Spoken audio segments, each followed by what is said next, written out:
Oi pessoal, tudo bem com vocês? É uma alegria muito grande poder me reportar à sua pessoa nesse momento com uma mensagem de esperança da Palavra de Deus. Juntos vamos estudar Apocalipse capítulo 3, versículos 14 até o 21. Pegue a sua Bíblia nesse momento. Mas antes eu quero mandar um grande abraço ao Distrito Central de Ribeirão Preto, a todas as minhas queridas ovelhas, que eu estou com muita saudade e espero muito em breve encontrar você mais uma vez em nossas congregações para nos confraternizarmos no amor de Cristo. A você que não é da Igreja Adventista, mas que nos assiste nesse momento, essa mensagem é para você também. A mensagem de Deus é para todas as igrejas, para todas as pessoas, todas as nações, não importa onde você esteja, a mensagem de Deus é para todos e eu espero que ela fale ao seu coração também. Muito bem, nós vamos estudar Apocalipse no capítulo 3. E esse capítulo é muito importante porque ele menciona aqui uma igreja, a sétima igreja, que é a igreja que estamos vivendo nesses últimos dias. Foram 7 igrejas mencionadas no Apocalipse e cada uma representa um período da história. Como descobrir o período da história de Laodiceia? A palavra Laodiceia, do grego, laos, significa povo, e di, que significa juízo, ou seja, julgamento do povo. E sabemos, de acordo com as profecias do livro de Daniel, que a partir do dia 22 de outubro de 1844 iniciou esse julgamento. Então, esta igreja, ela começou nesse período e vai até o período da volta do Senhor Jesus. Há algumas características históricas de Laodiceia que nos ajudarão a entender a mensagem de Deus para nós. Eu quero explicar para você de maneira resumida. Laodiceia sempre foi uma cidade muito orgulhosa por conta das suas riquezas. Ela foi fundada ali por volta do ano 240 a.C. por Antíoco II Teos, em homenagem à sua esposa que se chamava Laodice.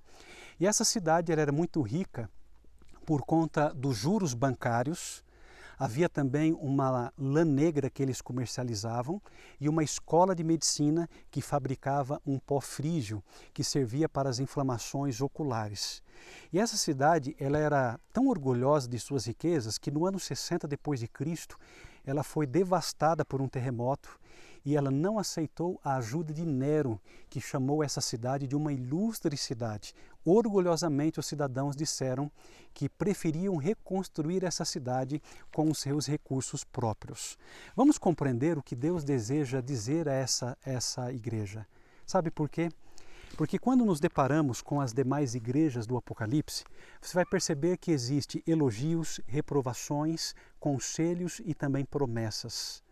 Mas no caso da mensagem à igreja de Laodiceia, não existe nenhum elogio, apenas reprovação. Por que será que esta igreja não recebe nenhum tipo de elogio? Que pecado teria essa igreja ao ponto de ser reprovada perante Deus? Eu espero que esta mensagem ela sirva para nós que vivemos no período de Laodiceia, a entender quais são os nossos pecados e voltarmos para o plano original de Deus. Portanto, fique comigo até o final desse estudo. Muito bem, quando você envia uma carta para alguém, essa carta ela precisa ter um destinatário.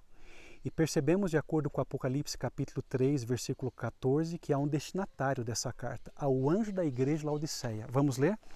Verso 14 diz assim: ao anjo da igreja em Laodiceia escreve: estas coisas diz o Amém, a testemunha fiel e verdadeira, o princípio da criação de Deus.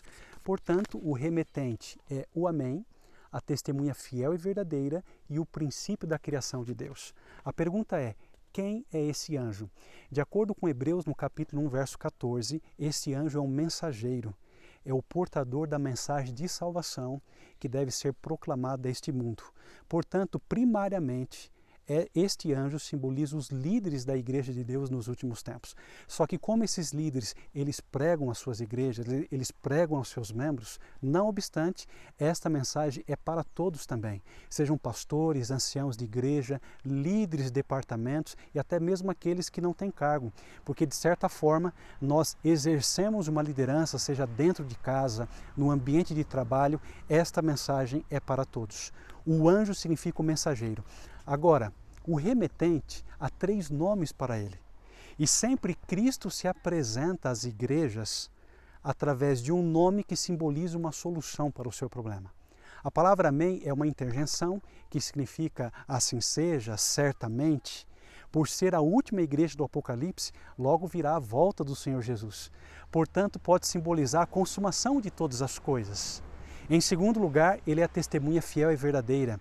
É muito provável que essa igreja ela esteja vivendo uma mentira, por isso que ele se apresenta como a testemunha fiel e verdadeira, aquele que tem uma verdade a ser proclamada a esta igreja. E por fim, ele se apresenta aqui como o princípio da criação de Deus. Eu só vou mudar um pouco aqui o meu pedestal por causa do sol, para não atrapalhar a filmagem. Acredito que vai melhorar um pouco. Ele se apresenta aqui como o princípio da criação de Deus. Em outras palavras, se ele é o princípio, quando tudo foi criado, ele estava lá. Esse princípio não é como alguns teólogos pensam que Cristo foi gerado a partir de um momento, ou no ventre de Maria, ele passou a existir a partir daquele momento. Não, Cristo é pré-existente, de acordo com o livro de Hebreus. Quando o universo foi criado, ele estava lá. Ele é o verbo da criação. Portanto, o que Jesus quer dizer à sua igreja é que por ser o princípio da criação, como ele fez esse universo, ele criou a sua vida, ele pode recriar você. Ele pode te dar um novo coração. Ele pode dar uma nova perspectiva à sua igreja. Por isso, ele é o princípio da criação de Deus. Muito bem, eu quero apresentar aqui a vocês algumas características dessa igreja. Vamos por parte. E primeiramente, eu quero convidar você a ler o segundo verso desta perícope, que está no versículo 15, que diz assim: Conheço as tuas obras, que nem és frio e nem quente. Quem deras fosse frio ou quente. Verso 16, assim porque és morno e nem és quente e nem frio, estou a ponto de vomitar-te da minha boca. É interessante notar aqui esse relato, ele tem muito que ver com a característica de Laodiceia. Cristo está a ponto de vomitar da sua boca esta igreja. Havia alguns aquedutos que traziam água de outras localidades porque Laodiceia não tinha água. E essas águas elas chegavam mornas. Elas não eram nem tão quentes para um banho quente, gostoso, relaxante, e nem tão fria para matar a sede.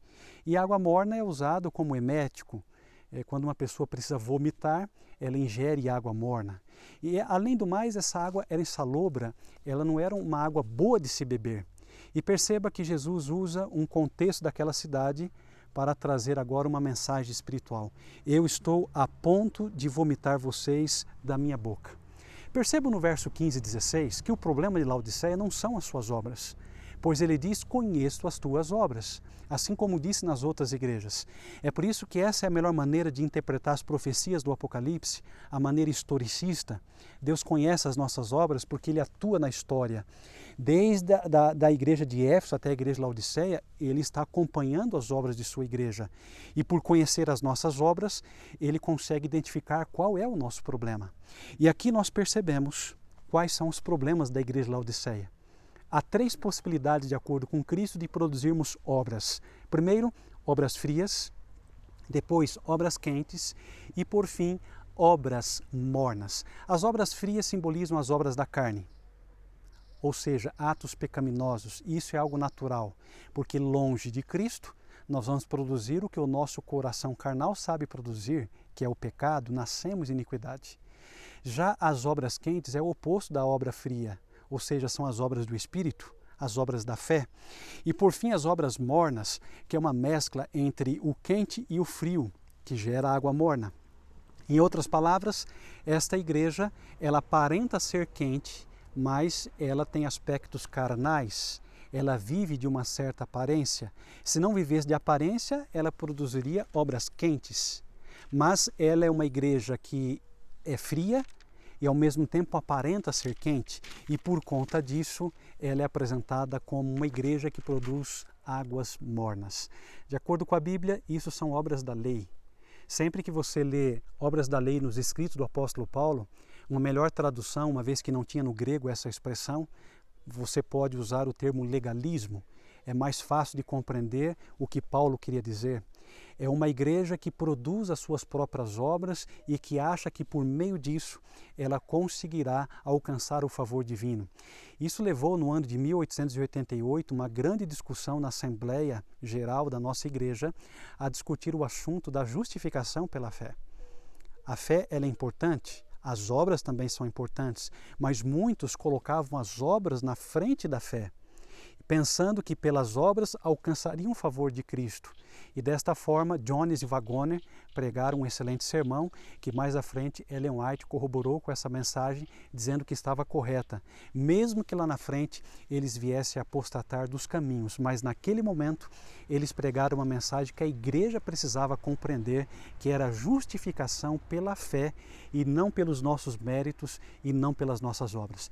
Se nós pararmos para pensar, queridos, hoje há uma tendência de muitas pessoas em querer mostrar o quanto são bons, o quanto as suas obras são boas, e muitas vezes querem mostrar isso até mesmo para Deus. Eu conheço muita gente que se julga melhor que os outros até por aquilo que come, por aquilo que fala, por aquilo que prega. Será que nós somos tão bons assim? O próprio Cristo diz que bom só um lá em cima, entenderam? Nós não podemos nos julgar autossuficientes ou os donos da verdade por conhecermos tão bem a palavra de Deus e imaginar que isso é uma garantia para a nossa salvação. Então, esses são os 3 tipos de obras. Cristo contou uma parábola, e essa era a parábola da bodas, onde o rei convida pessoas para fazer parte daquela festa juntamente com seu filho e oferece vestiduras para as pessoas. Ao que uma delas disse: eu não quero usar as vestes que você me oferece, eu vou com as minhas vestimentas limpas, as minhas vestimentas. Em outras palavras, são vestimentas da justiça própria. Esse é o problema da igreja, que aparenta ser quente, mas que na verdade é uma igreja morna. Jesus certa vez estava andando com os discípulos e mostrou para eles uma figueira. E essa figueira de longe, ela aparentava ter fruto para ser comido diante da fome. E Jesus estava com fome, mas chegando perto dessa figueira, só havia folhas e não havia fruto. Naquela região, quando uma figueira tinha folhas, deveria ter fruto. Ela aparentava algo que realmente não era.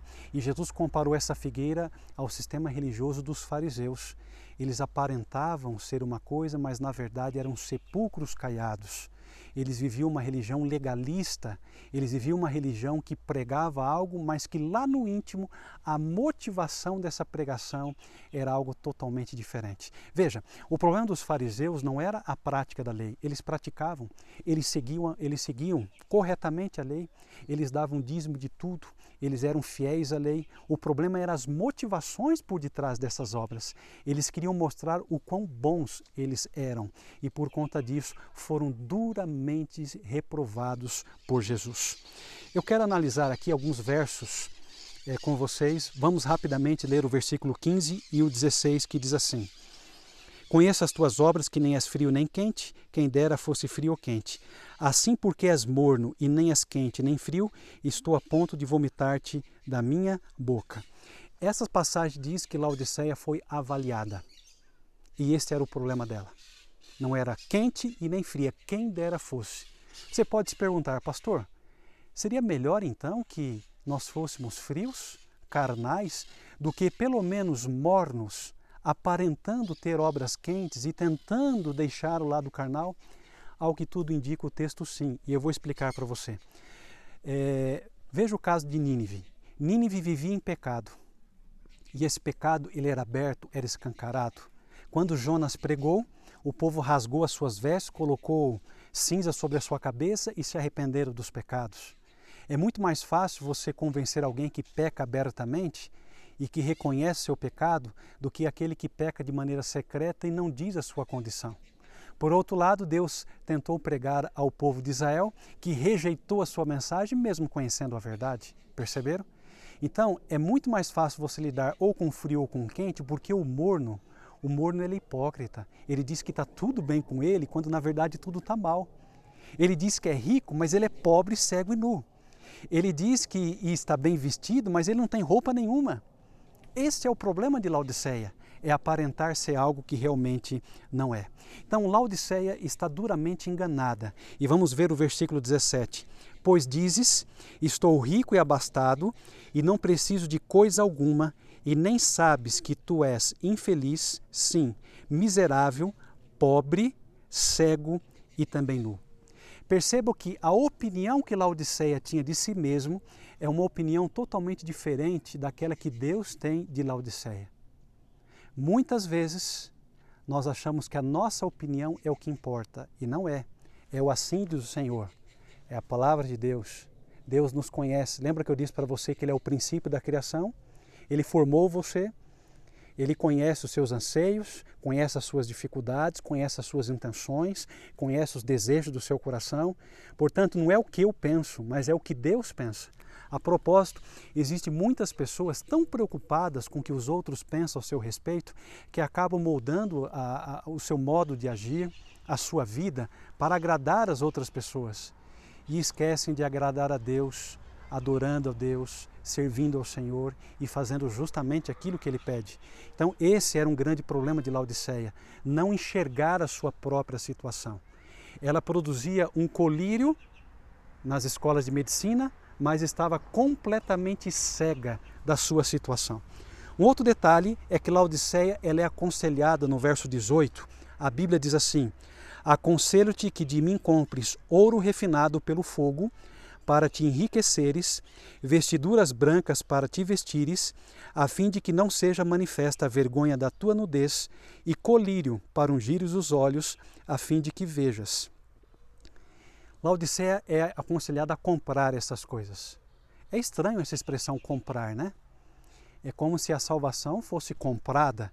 Mas eu queria que você entendesse esse sentido da expressão comprar, como eram feitos os negócios da antiguidade.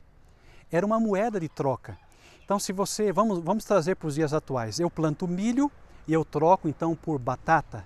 Eu estou comprando batata com o trigo que tenho, é uma troca. Então, o que Cristo está sugerindo é que Laodiceia entregue as suas vestes de justiça própria para receber as vestimentas de Cristo. Então, é uma troca. E há alguns aspectos aqui a serem entendidos. Primeiro, essa cidade ela vivia de comércios, de juros bancários e de um comércio muito forte. E Deus está dizendo, de mim compres ouro. Esta é a troca. Trocar essas riquezas passageiras desse mundo pelas riquezas eternas. E a maior riqueza que alguém pode ter é a fé no Senhor Jesus. Porque na hora da crise você poderá contar com Ele. Ouro na Bíblia simboliza fé. E essa fé, ela gera uma ação. E essa ação, ela é sempre pautada no amor. No amor desinteressado, que busca servir, que busca amar. Se quer compreender o que é amor, olhe para Cristo. O próprio Cristo disse que ninguém tem maior amor do que esse, dar a vida pelo seu semelhante. E Jesus nos amou até o fim. É um amor desinteressado. Então, essa verdadeira fé, ela produz obras. Mas é esse tipo de obras. Não é a obra para o seu reconhecimento próprio, mas a obra que é pautada no amor, de fazer pelos pequeninos, de ajudar o próximo, de ajudar o semelhante. Um outro detalhe, esta cidade, ela possui uma lã negra, que era comercializada em toda a Ásia Menor. O que Deus está pedindo para trocar, para comprar? Ele está dizendo, troque então essa lã negra, porque vocês estão nus, vocês não têm vestimentas. Troque pelas vestiduras brancas que foram alvejadas no sangue do Cordeiro. Em outras palavras, não se julgue tão bons assim. Troquem essas vestimentas das justiças próprias pela justiça de Cristo. Esse era o problema da igreja em Battle Creek, do início do movimento adventista. Por termos tantas instituições em funcionamento, pelo fato da igreja ter crescido tão rapidamente, termos prédios, orfanatos, hospitais, sanatórios, clínicas de reabilitações, haviam médicos famosos, bons pregadores, uma boa igreja com 173 unidades de escola sabatina. Tudo isso fez com que a igreja adventista em Battle Creek imaginasse que fosse rica e que não precisava de mais nada. E Deus precisou enviar alguns incêndios, sobre o sanatório, na Review and the Herald e por fim sobre a igreja, para que o povo pudesse entender a situação que estava vivendo. Perceberam? Deus sempre envia uma repreensão para o seu povo. E foi assim no cativeiro babilônico também. O povo de Israel não ouvia a voz de Deus, então Deus mandava uma repreensão para que o povo pudesse compreender o que ele desejava ensinar. Portanto, Laodiceia é repreendida. E aqui no verso 19 lemos assim: eu repreendo e disciplino quanto amo, sê pois zeloso e arrepende-te. A disciplina de Cristo é com amor. O cativeiro de Cristo é com amor. Ele deseja nos ensinar lições que vamos levar para o resto da vida. Mesmo que hoje essas lições tragam sofrimento, tragam dificuldades, mas nós poderemos nos tornar pessoas melhores. Olha a vida de Jó. Quantas vezes eu li esse livro e fiquei com dificuldade de entender? Jó era um homem íntegro, reto e temente a Deus, e mesmo assim sobre ele veio tamanha desgraça. Perdeu os filhos, perdeu as suas riquezas, ficou muito doente. Mas quando você abre a Bíblia, em Jó, no capítulo 42, você vai perceber que tudo isso que aconteceu na sua vida não apenas provou para Satanás que as pessoas podem obedecer a Deus por amor, não por medo, mas também provou ao universo que Deus conhece a nossa vida e Ele sabe que quando passamos por provas, nós aumentamos a nossa fé e a nossa confiança nele. Jó já era um homem muito bom e ele se tornou um homem muito melhor depois que sofreu toda essa provação. Ele chegou a dizer que antes ele conhecia Deus de uma maneira e agora ele conhecia Deus de maneira muito mais particular. Perceberam? Então as provas, as dificuldades não é um problema. Assim como um pai disciplina e repreende um filho para que ele não cometa mais aquele erro, para que ele não sofra no futuro, semelhantemente, Deus deseja disciplinar a sua igreja. Agora veja, a disciplina de Deus ela é pautada no amor. A palavra disciplinar, ela significa fazer discípulo. Imagine que um pai disciplina um filho e o filho fica com ódio para sempre do seu pai. Ele não disciplinou, ele não fez um discípulo, ele apenas castigou. A verdadeira disciplina é aquela que aquele que recebeu a disciplina entende. Por mais que isso tenha sido duro, ele deseja ensinar uma lição. E se ela for pautada no amor, mais cedo ou mais tarde nós vamos compreender a importância disso. Eu não sei quanto a você, mas em minha infância algumas vezes eu fui castigado. E naquela época o sistema de castigo era um pouquinho diferente dos dias de hoje.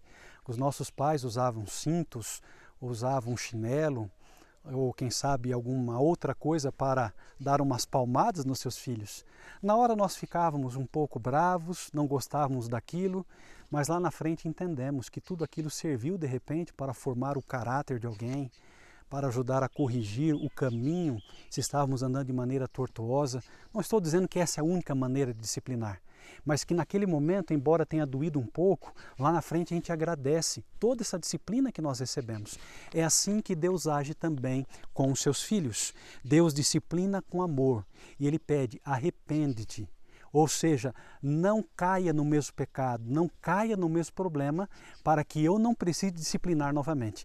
A palavra disciplina aqui, ela está no tempo presente.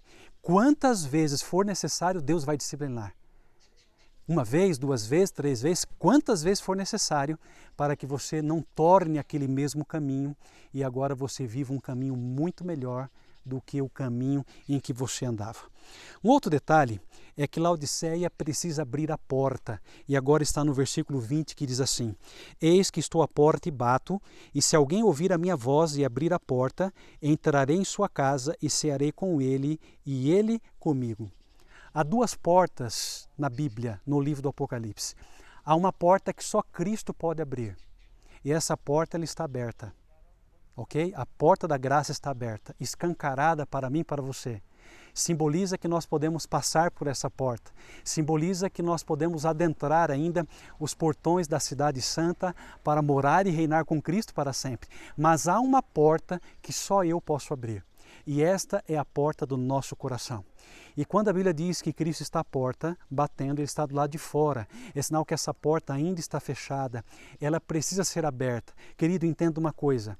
A iniciativa de salvação, ela sempre vem de Cristo. Se é Ele que está batendo na porta, é porque Ele deseja te salvar.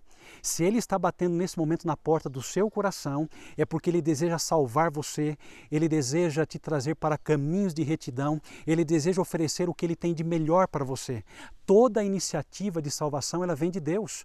Quando vamos para o livro de Gênesis, logo depois que Adão e Eva pecaram, Deus os procurou, Cristo os procurou. Quando Caim matou seu irmão, Cristo procurou Caim. Veja, Deus está sempre procurando seus filhos para tentar salvá-los.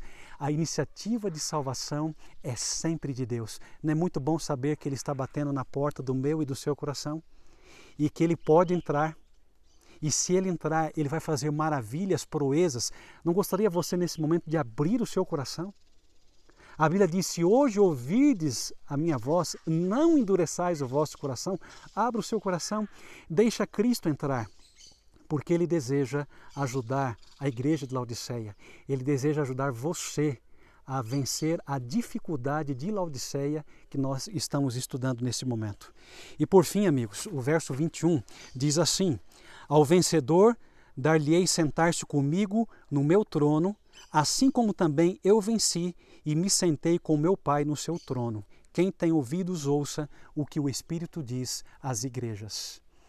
Esse último verso, ele fala sobre os vencedores. Os vencedores são aqueles que aceitaram a repreensão de Cristo para a igreja de Laodiceia.